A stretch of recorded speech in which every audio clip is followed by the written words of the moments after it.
तो आज हम पढ़ने वाले हैं क्लास 12 का जियोग्राफी चैप्टर नंबर आपका 5 और ये हमारा पार्ट 5 वीडियो होगा। और आप पार्ट 1, पार्ट 2, पार्ट 3, पार्ट 4 नहीं देखें प्लेलिस्ट में देख सकते हैं। और इस वीडियो को आपको मतलब अंत तक बने रहे तो आपको वीडियो जो है भाई साहब 70% जरूर याद हो सकते हैं। वाला है आपका सहकारी कृषि। सहकारी कृषि किसे कहा जाएगा?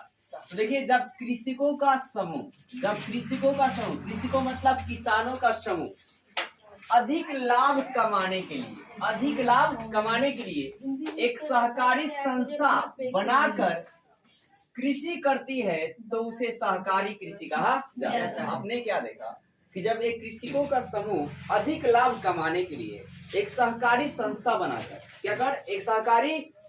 बनाकर कृषि करती है या खेती करती है तो उसे ही सहकारी कृषि कहा जाता है। एकदम सिंपल सी बात है कि जब एक कृषकों का समूह जो है भाई साहब अधिक लाभ कमाने के लिए, ज्यादा बेनिफिट कमाने के लिए एक सहकारी संस्था बनाती है। क्या करती है? सहकारी संस्था बनाती है और फिर जाकर खेती करती है तो उसे सहकारी कृषि कहा जाता है।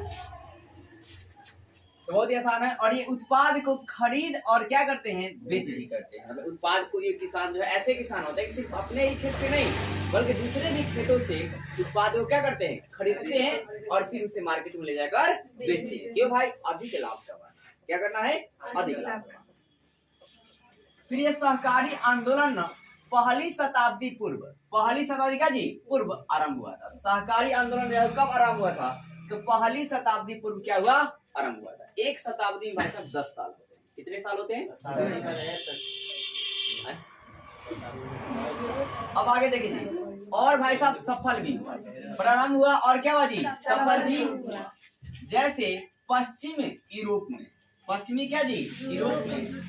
के डेनमार्क में, क्या जी? डेनमार्क में और बेल्जियम में, कहा? बेल्जियम में और स्वीडन में और इटली में इस तरह की जो है कृषि जो है ज्यादातर की जाती है। कैसी कृषि की जाती है? सहकारी कृषि की जाती है।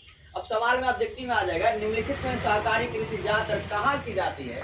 तो क्या की जाती है? डेनमार्क, बेल्जियम, स्वीडन और इटली। सबसे ज्यादा इन सभी में कहाँ की जाती है? तो अधिक सफलता किसको मिला है भाई? डेनमार्क। किसको मिला जी? डेनमार्क। एक और ऑब्जेक्टिव याद रखिएगा, पवनों का देश किसे कहते हैं? डेनमार्क। किसको बोलते हैं? डेनमार्क। तो आपने इसमें सहकारी कृषि में क्या देखा कि जब कृषकों का समूह अधिक लाभ कमाने के लिए एक सहकारी संस्था बनाकर कृषि करती है तो उसे सहकारी कृषि कहा जाता है। इसमें जो किसान होते हैं वो खरीद भी करते हैं और बेच भी करते हैं। क्या करने भाई? अधिक लाभ कमाने के लिए। और पहली शताब्दी में इससे पूर्व इसका क्या हुआ? आरंभ हुआ। और ज्यादातर इसको मतलब इसका आंदोलन क्या बोलते हैं? सफल कहाँ से मिले? तो डेनमार्क, बेल्जियम, स्वीडन और इटली। सबसे ज्यादा सफलता किसको मिली इसमें? तो डेनमार्क। किसको मिला जी? डेनमार्क को मिला। फिर आपने क्या देखा? अब आगे देखिए सामूहिक कृषि। क्या जी? सामूहिक कृषि। तो शब्द से ही लग रहा है कि सब कोई मिलके करेगा। सामूहिक मतलब भाई साहब सब कोई क्या होगा जी? मिलकर करेगा। तो है क्या कि जो कृषि सामूहिक श्रम के द्वारा की जाती है। श्रम मतलब मजदूर के द्वारा। श्रम मतलब भाई मजदूर के द्वारा।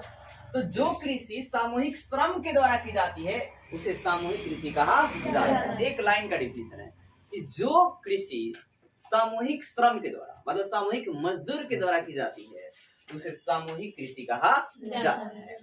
और यह सोवियत संघ में प्रारंभ हुआ था। सामूहिक कृषि जो है कहाँ प्रारंभ हुआ था? सोवियत संघ। कहाँ प्रारंभ हुआ था? सोवियत संघ में प्रारंभ हुआ था। तो आपने दो बात देखा समझ, जो कृषि भाई का सामूहिक श्रम के द्वारा की जाती है, सब कोई मिलकर करता है तो उसे सामूहिक कृषि कहा जाता है। और इसका सबसे पहले प्रारंभ कहाँ हुआ? सोवियत संघ में। सोवियत संघ में। सोवियत संघ में भाई साहब उसका मतलब मेन लीडर कौन है? तो रूस है। कौन है जी? रूस है। फिर क्या कि जिसे भाई साहब सोवियत संघ में इस सामूहिक कृषि को क्या कहते हैं? तो क्या जी? कोल खोज कहते। क्या बोलते हैं? कोल खोज कहते। क्या बोलते हैं? कोल खोज कहते हैं। तो सामूहिक कृषि को सोवियत संघ में या सोवियत रूस में क्या कहा जाता है? तो कोल खोज कहा जाता है। क्या कहता है? कोल खोज कहा जाता है। अब देखिए क्या खनन। क्या जी? तो मैं आपको बता दूं खनन जो शब्द है सुनिएगा ये खनिज से बना हुआ है। किसे मतलब खनिज जो शब्द है ना वो खनन से बना हुआ है। किससे बना हुआ है? खनन से।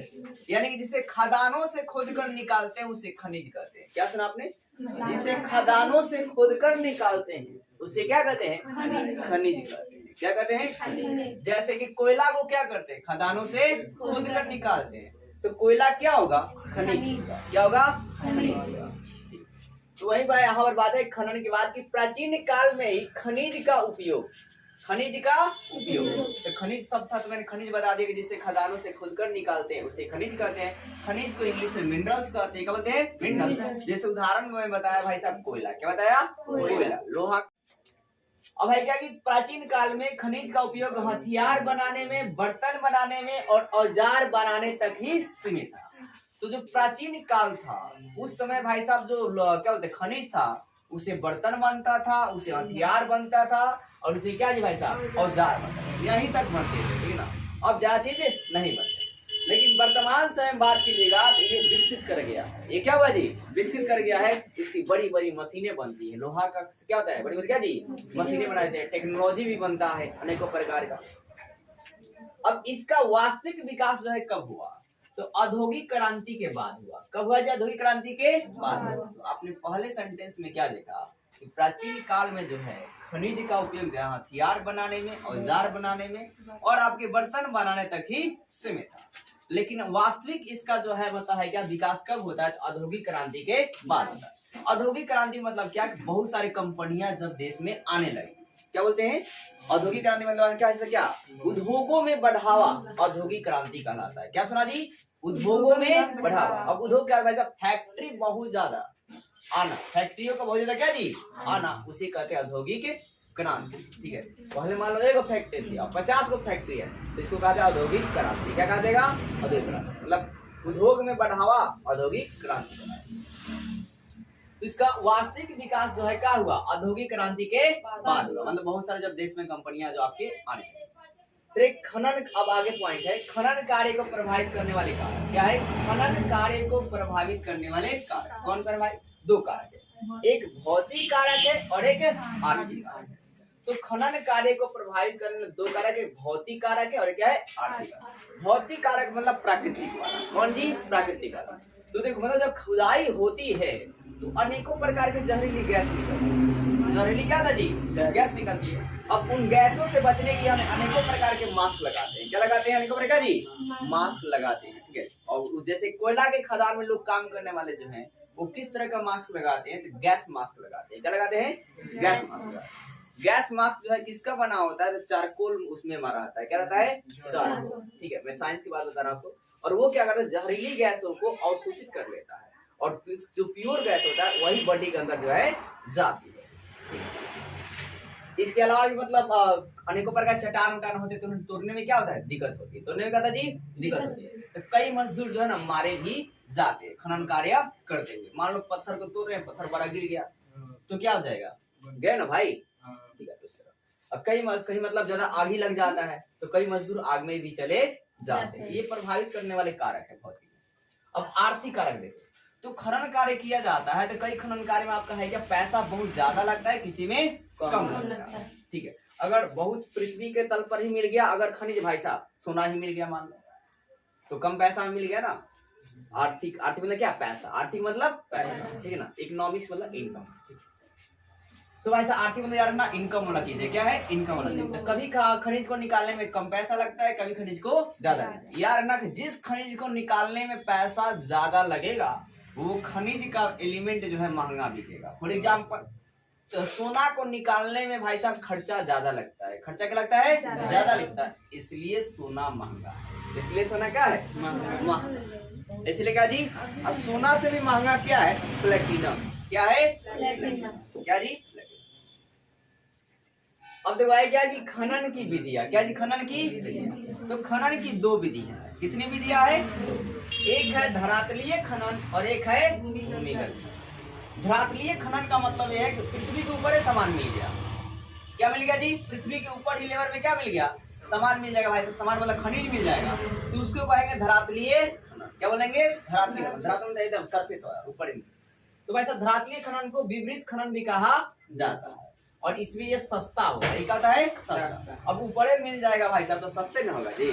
ठीक है, और भूमिगत खनन जो है इसको कुपिकी खनन कहते हैं। इसको क्या बोलते हैं? कुपिकी। धरातलीय खनन को विपरीत खनन कहते हैं और भूमिगत खनन को कुपिक खनन कहा जाता है।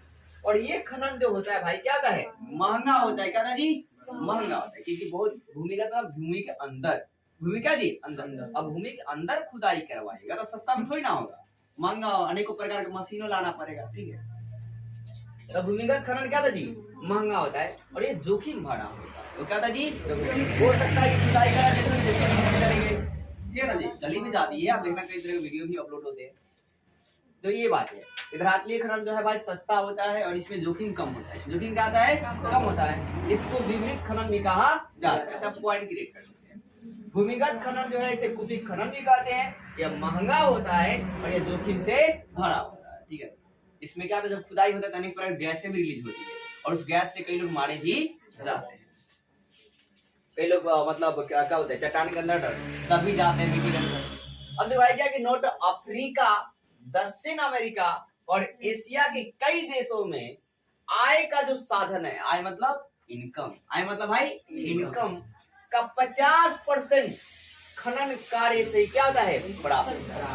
तो भाई साहब क्या आपने देखा, अफ्रीका महादेश और क्या दक्षिण अमेरिका महादेश और आपका एशिया के कई देशों में आय का साधन का 50% जो है किससे आता है? तो खनन कार्य से ही आता है। तो पूछा जाए खनन कार्य से 50% किस किस महादेशों में आता है भाई?